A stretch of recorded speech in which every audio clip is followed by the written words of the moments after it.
Hello everybody and welcome back to the K Maps channel. This is Kay Kritiques.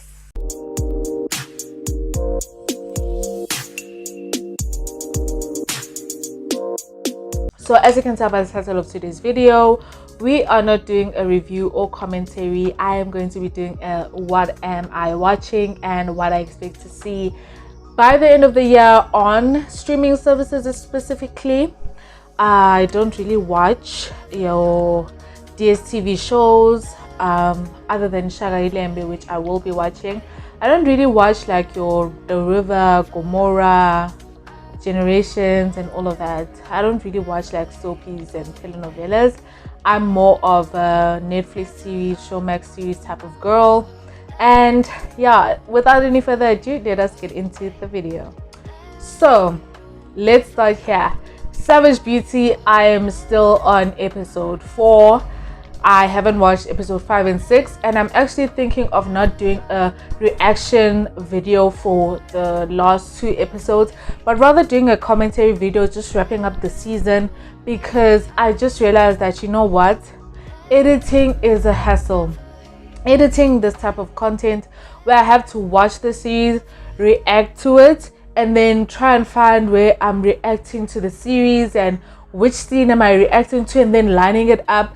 It is a lot of work, because even now, season 1 episode 4, I'm still editing it, and I filmed it August 26th. Today is the 16th of October and I am not done editing it, but I will try my best that on Saturday I will be releasing Savage Beauty season 1 episode 4 for you guys, and then I will watch the last 2 episodes of the season and then wrap it up, give my thoughts, what I expect from season 2, blah blah blah blah blah blah.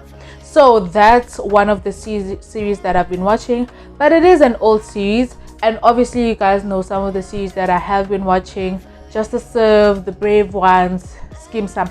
Can we just talk about this Skim Sam? Wait a minute. Can we just talk about this Skim Sam? So like I said, today is the 16th of October, and let me tell you guys, Friday the 14th episode, I've been dying laughing. Tell me why Pretty went back to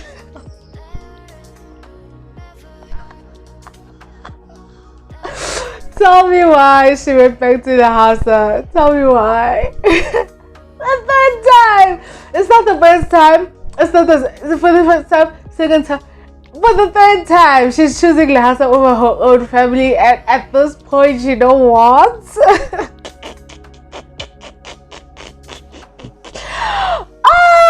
Oh my gosh.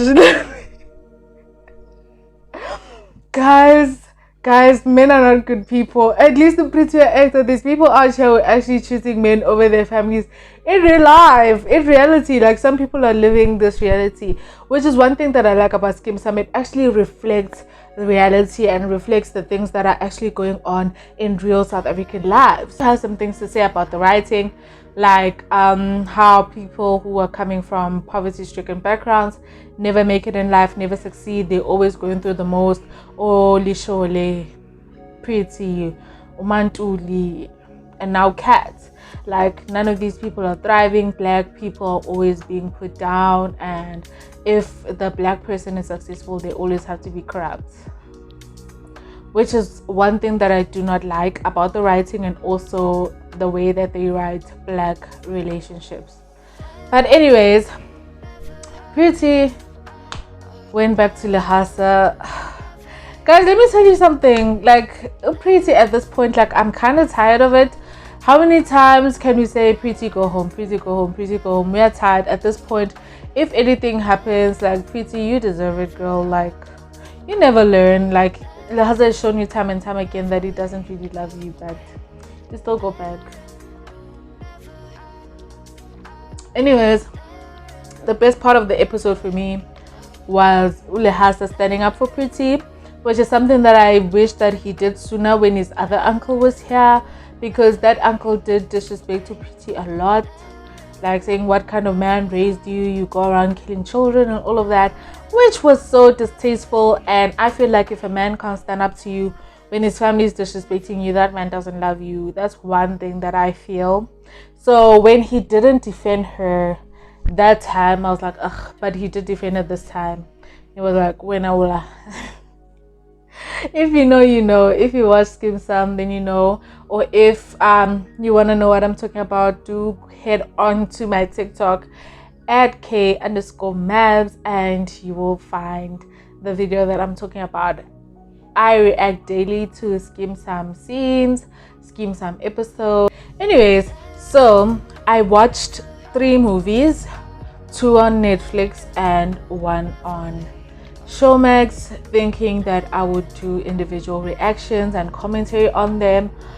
But I hate to break it to you guys, but I feel the movie industry in South Africa really does need some work, because I don't want to say this is the reason why in Kay Kritiques I never thought I would ever give a bad review, or like a review where I'm bashing a show or bashing a movie. When I watched Collision on Netflix, tell me why I watched Collision on Netflix. Like, tell me why I watched that movie. Like, what was the point of that movie? Like, I'm still trying to figure it out. I just feel like the plot of it, like, it was underdeveloped, undercooked. So basically, this struggling artist is dating a high school child, giving a high school child D-words, narcotics. Like, it was just a whole mess. It was like, what in the predator, what in the perversion, what in the pervert statutory R-word is going on here? Worse, they didn't even tell us how old the girl is. Even if they didn't tell us how old the girl is, like, she's in high school. How do you, a grown-ass man, look at a child who's in high school and think, yeah, let me make this child my girlfriend? Like, that was absolutely disgusting. And other things happened, like racism, homophobia, a lot. That movie was just a 2-pack of ass. I'm sorry to say it, but the actors in the movie were great, but the movie itself, like, the plot was 2 out of 10. 2 out of 10. I'm giving that movie 2 out of 10, and the 2 is because of the casting. That's it.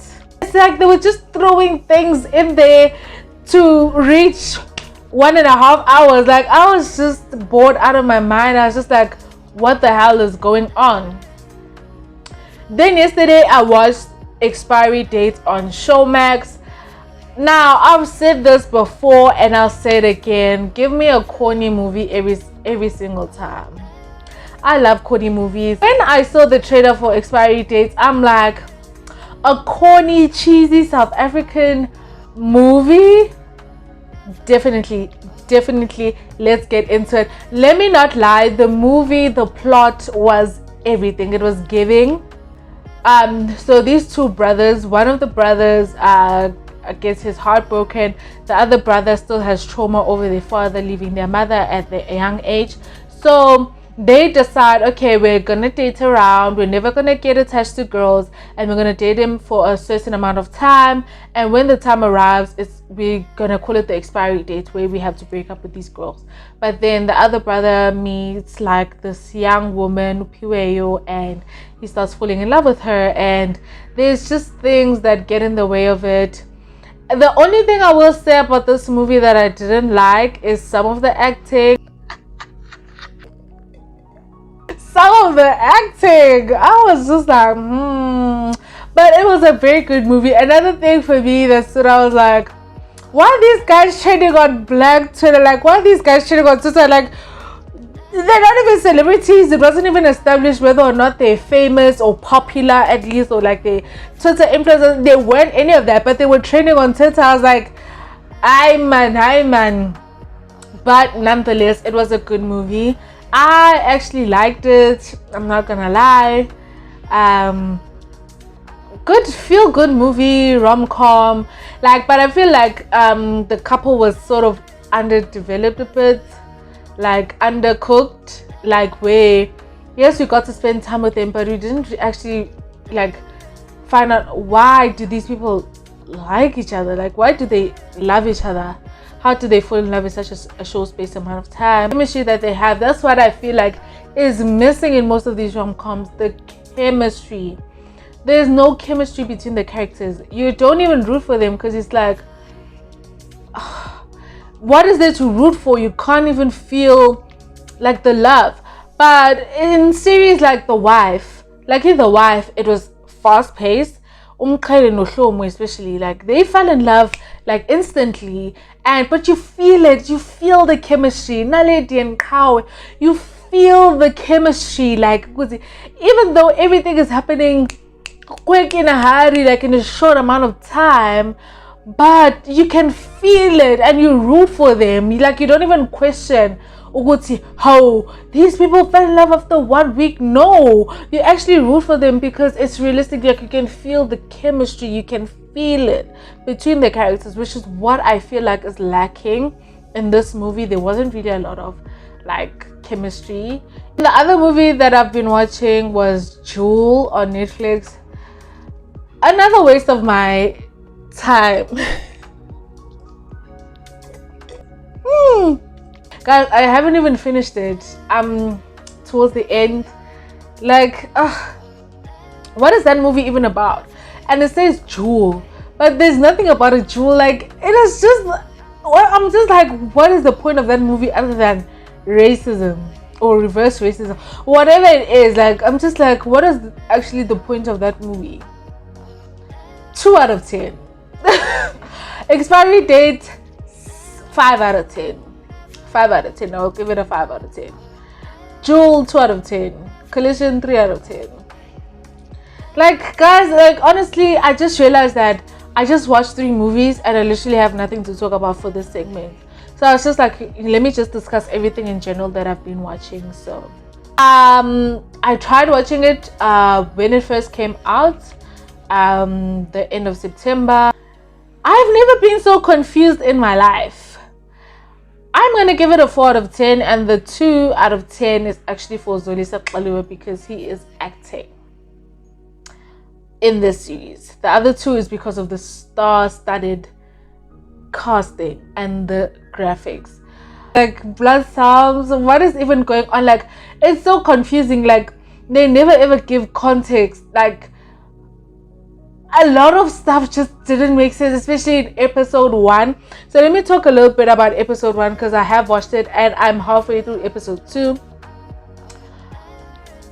Ulecha likes this girl.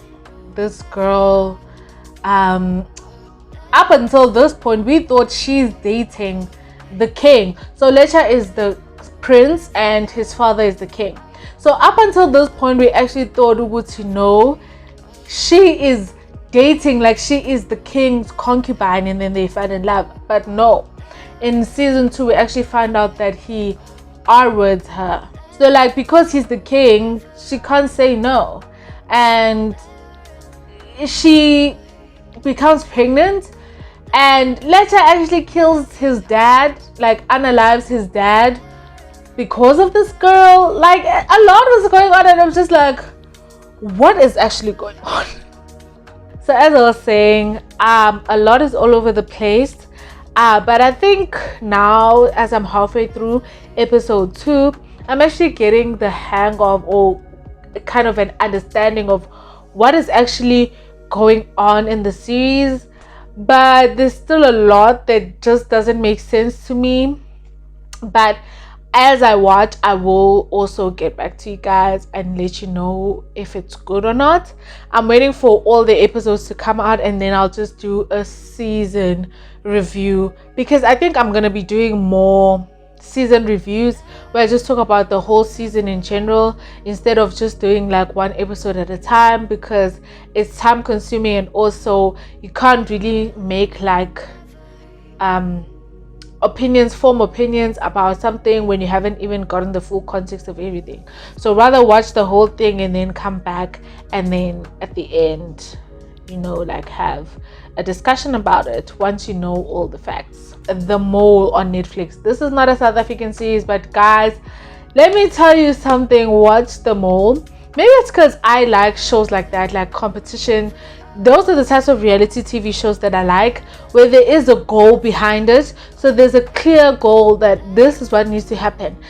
As long as the show has a premise and has like a set goal of what it aims to achieve. So your shows like The Ultimatum, Are You the One, Love is Blind, all those shows, that's why I enjoy them. The Mole is so good, guys. It's about these, I think, 14 contestants, and they actually go to Australia, and the aim of them is to complete challenges. So every challenge that they complete is a different amount of money, but actually there's someone on the inside who's sent by producers to actually sabotage the missions, and that person is called the Mole. And the Mole's objective is to decrease the amount of money that is placed into the pot. But nobody knows who the Mole is except the producers and the Mole themselves. It is so good. The last 2 episodes are coming out on the 21st. Guys, this show is so good. Like, I highly recommend it. I'm hooked. So if you like your competition based reality TV shows where like there's a premise instead of like dramatic, like people living their lives like Kardashians and stuff like that, and you should definitely watch them all. Or if you just like drama, you should definitely watch them all, because there is drama galore, especially in this last batch of episodes. There was a lot of drama. So from episode 6 to episode 8, there was a lot of drama, child. I think for now it's the Mole. I actually want to watch Amandla, and I want to watch Kikiboni, 2 movies that are on Netflix as well. Hopefully these 2 movies give us the content that we need.